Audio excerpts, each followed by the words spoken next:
நம் பாட்டன் மருதுபாண்டியர்கள் ஊமத்துறையை ஒப்படைத்து விடு, நீ நாட்டை நீ ஆள், உன்னை தொந்தரவு பண்ணவில்லை என்று சொல்ல போது வார்த்தை கொடுத்து விட்டேன், ஊமத்துறையை நான் பாதுகாப்பதாக வார்த்தை கொடுத்து விட்டேன் என்று சின்னமருது அவர்கள் சொன்னதால் போர். கொடுத்த வார்த்தையை காப்பாற்றுவதற்காக தூக்கில தொங்கியவர்கள் நமது மாமன்னர்கள் மருதுபாண்டியர்கள். அது செஞ்சிருக்க முடியாதா? துரோகத்தை செய்யல. இன்னைக்கு அப்படியா? அப்படியா? இறைமகன் இயேசு ஒரே ஒரு யூதாஸ், ஒரே ஒரு துரோகி.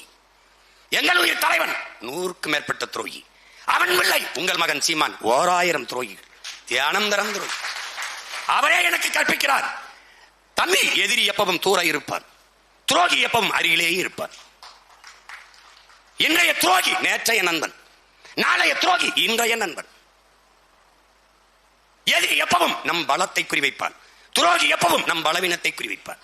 அதனால் என்ன செய், எதிரியை கூட மன்னி, துரோகியை ஒருபோதும் மன்னிக்கதில்லை. அவர் மொழியிலே எதிரியை சுட்டுவை, துரோகியை சுட்டுவை, எதிரியை விட்டு வைங்கிறது.